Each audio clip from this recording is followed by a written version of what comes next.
Hey viewers, welcome to African Tales by Afi. Please kindly click the subscribe button to get notified for more amazing stories. In the peaceful village of Wara, where the sun shone brightly and the rivers flowed gently, a young girl named Ayatide lived with her loving parents. She was the only child of Kiki and Anjola. Kiki, her mother, was a strict but caring woman who believed in discipline and hard work. Anjola, on the other hand, was a soft-hearted man who adored his daughter more than anything in the world. Ayatide was a bright and cheerful girl, loved by many in the village. She spent her days helping her mother with chores and playing with other children. Among her friends was a boy named Troy. They had grown up together, and their bond was strong. They laughed, shared secrets, and dreamt about the future. As the years passed, their friendship deepened, and a new feeling began to grow between them. What started as innocent companionship soon blossomed into something more. Troy, who had always been protective of Ayatide, found himself drawn to her in a way he had never felt before. And Ayatide, trusting Troy with all her heart, felt the same. One fateful evening, as they sat beneath the old baobab tree that stood tall at the village's center, Troy turned to Ayatide with a serious expression. "Ayatide," he said softly, "have you ever thought about what our future might be like?" She smiled, tilting her head. "I have. I imagine us growing up, still being best friends, and achieving great things." Troy hesitated before speaking again. "I want more than that. I want to always be by your side, to protect you and care for you." Ayatide's cheeks grew warm. She had always felt safe with Troy, and in that moment, she realized she wanted the same thing. Their emotions took over, leading them down a path neither had truly prepared for. Weeks later, Ayatide began feeling unwell. She became tired easily, and her appetite changed. Kiki, always observant, noticed the differences in her daughter. "Ayatide, are you feeling all right?" Kiki asked one morning as she prepared breakfast. "I am fine, Mama," Ayatide replied, though even she knew something was not right. Kiki watched her closely, and when the signs became too evident to ignore, she sat her daughter down. "Ayatide, tell me the truth. Is there something you need to tell me?" Tears welled in Ayatide's eyes as she looked away. "Mama, I think I am carrying a baby." Kiki's world shattered in an instant. She gasped, clutching her chest. "A baby? Ayatide, what have you done?" The commotion brought Anjola into the room. "What is happening? Why is there shouting?" Kiki turned to him, her eyes filled with pain. "Anjola, our daughter is pregnant." Anjola froze, his face pale.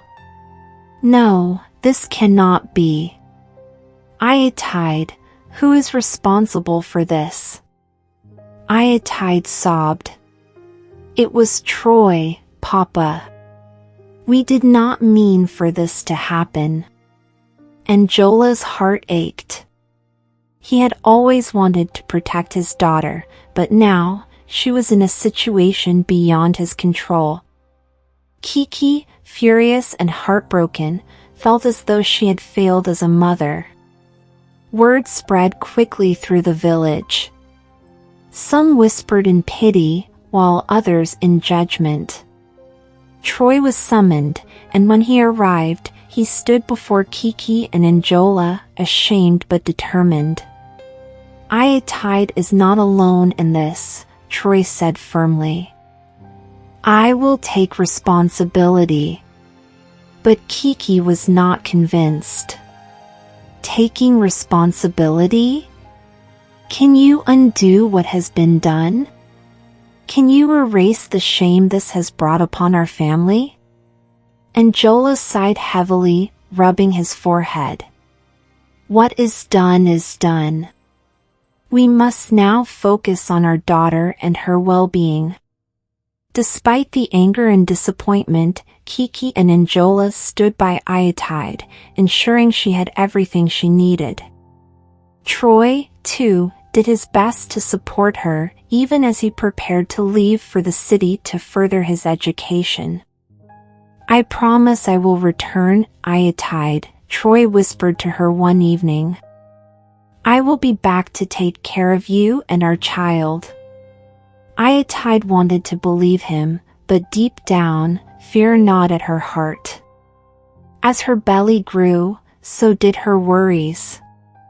She was just a young girl, and though her parents were by her side, the future seemed uncertain. But none of them could have foreseen the tragedy that awaited.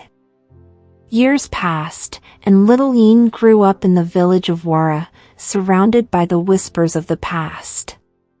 She lived with her grandparents, Anjola and Kiki, but the warmth of a loving home was something she never truly felt. Kiki tried her best to care for Ian, but the burden of grief had turned Anjola into a bitter man. He saw Ian not as an innocent child but as the reason his beloved Iotide was gone. Anjola spent most of his days drinking palm wine and sitting under the old mango tree in the village square. He spoke little to Ian, except for harsh words and commands. Whenever she tried to seek his love, he would push her away with cold glares and muttered curses. You are the reason my daughter is gone, he would say, his voice heavy with resentment. Ian, though young, understood that her grandfather did not love her. She found comfort only in her grandmother, Kiki, who, despite her sorrow, tried to shield Ian from Anjola's cruelty.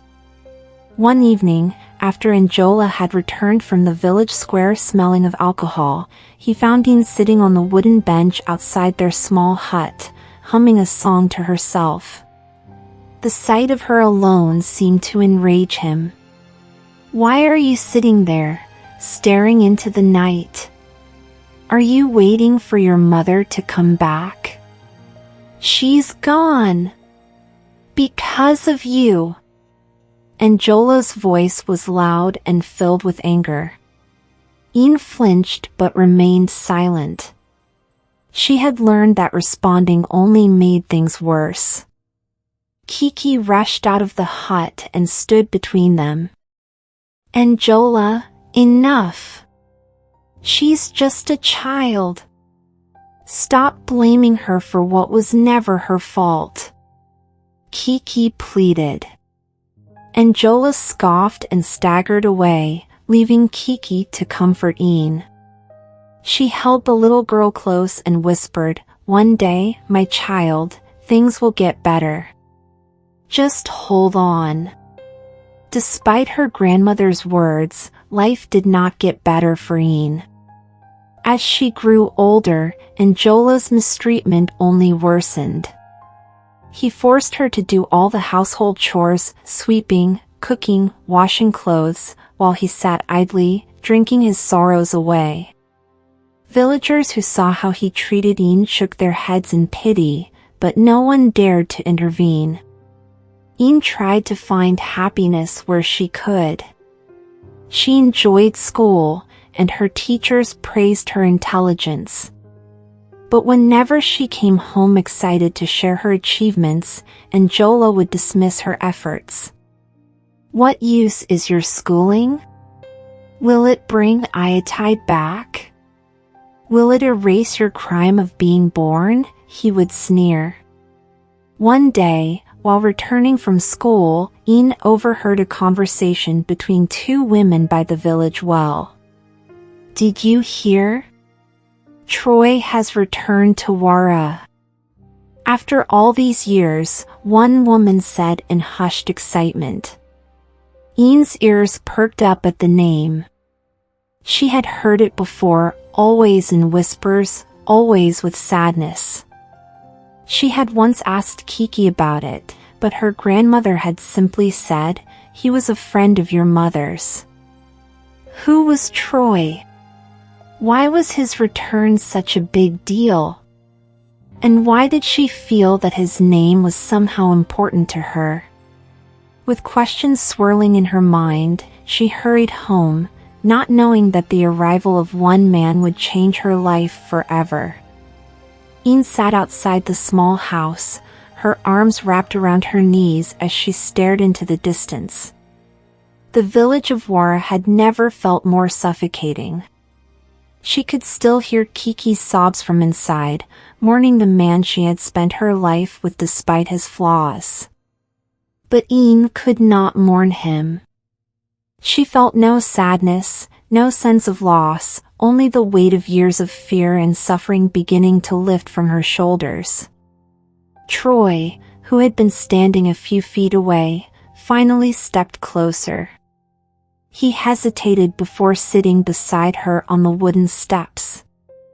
"Ian," he said softly, "I know this is a lot for you. I can't imagine what you're feeling right now." Ian turned to look at him, her eyes dull with exhaustion. "I don't know what I'm supposed to feel," she admitted. "Am I supposed to miss him? Am I supposed to be sad?" Troy shook his head. "You don't have to feel anything you don't want to. You've been through so much, and it's okay to just breathe." Ian sighed. "I don't know how." A heavy silence settled between them before Troy finally spoke again.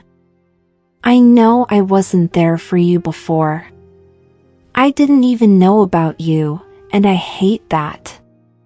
But I'm here now, and I want to make things right." Ian studied him carefully, searching his face for any sign of dishonesty. "Why?" she asked. "Why do you care now?" Troy exhaled deeply. "Because you're my daughter. And because I see a ton in you. I let her down, and I refuse to do the same to you." Tears welled up in Ian's eyes, but she quickly wiped them away. "I don't know how to trust you," she whispered. "I don't expect you to," Troy said gently. "But I hope you'll give me the chance to earn it." For the first time, Ian felt something other than fear or pain. It was small, barely noticeable, but it was there, a tiny flicker of hope. The following days were filled with quiet adjustments. Kiki, still mourning, tried to find comfort in taking care of Ian. Troy, true to his word, stayed by their side, arranging for Ian's medical treatment. When the doctor confirmed that she needed surgery for her ectopic pregnancy, Troy did not hesitate. "We'll take her to the city," he told Kiki. "She deserves the best care." Kiki, still racked with guilt, nodded. "I just want her to be safe," she whispered. The night before they were to leave, Ian found herself sitting outside again. This time, Kiki joined her, placing a gentle hand on her shoulder. "I failed you, Ian," Kiki said softly. "I should have protected you from him." Ian swallowed the lump in her throat. "You were afraid, too." "Yes," Kiki admitted. "But fear is no excuse. I want to do better, if you'll let me." Ian nodded slowly, resting her head against Kiki's shoulder. It was the closest they had ever been. The journey to the city was long, but when they arrived at the hospital, everything moved quickly. As Ian was prepped for surgery, Troy sat beside her, his expression serious. "After this, I want to take you and Kiki with me," he said. "We'll leave Wara behind and start fresh." Ian hesitated. "I don't know anything outside of Wara." "I know," Troy said, "but you deserve a future. A real one." Ian's heart pounded. Could she really have a life outside of Wara? A life where she was not defined by pain? As the doctor came in, ready to take her to the operating room, Ian looked at Troy one last time. "Okay," she whispered. "Let's start over." As she drifted into unconsciousness, she allowed herself to believe maybe, just maybe, her story was only beginning. Ian sat up slowly in her hospital bed, her body still weak from the surgery. The pain was there, but so was something else, a sense of relief. For the first time in a long time, she felt like she could breathe. Kiki sat by her side, gently stroking her hand.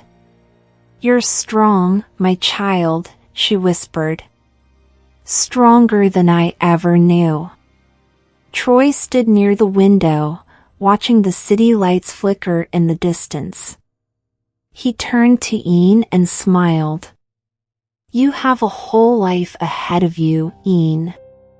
And I promise I'll help you build it." Ian hesitated. "But what if I fail? What if I can't escape my past?" Troy walked over, sitting on the edge of her bed. "The past will always be a part of you, but it doesn't have to define you.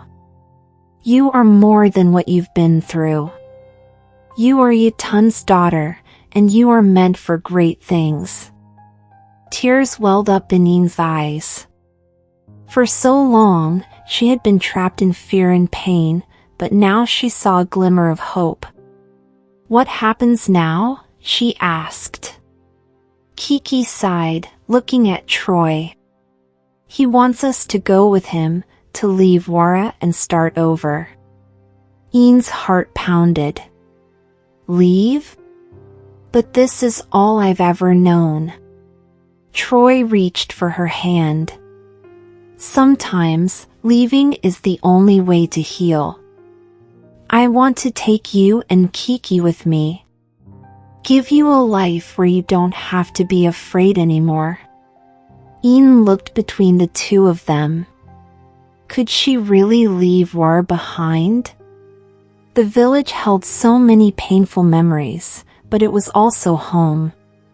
Still, the idea of a fresh start was tempting. "Do you think Mama would want me to go?" she asked softly.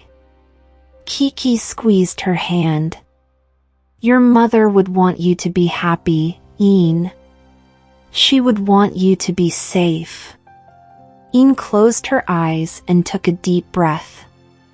"Okay," she said finally. "I'll go." A few weeks later, after Ian had fully recovered, Troy arranged everything. The day they left Wara, Kiki held Ian close, tears streaming down her face. "This is the beginning of something new, my child." Ian looked back at the village one last time. The ghosts of her past were still there, but they no longer had power over her. As they drove away, she turned to Troy. "Tell me about this new place." Troy chuckled. "It's different from Wara. Big buildings, fast cars, so many people. But the best part? A future where you can be anything you want." Ian smiled for the first time in a long time. Maybe, just maybe, she could finally find happiness. Ian stood by the window of their new home, watching the city lights twinkle like stars in the night sky. It had been months since she, Kiki, and Troy had left Wara behind, stepping into a future none of them had imagined. Life in the city was different, faster, louder, but also full of possibilities. For the first time, Ian felt like she could breathe. Kiki walked up behind her, resting a gentle hand on her shoulder. "You look lost in thought, my dear." Ian smiled faintly. "I was just thinking about everything. It still feels unreal." Kiki nodded. "Change is never easy, but you have been so strong. Your mother, Yutund, would be proud of you." Ian swallowed hard at the mention of her mother. Though she had never known her, she felt a strange connection to her.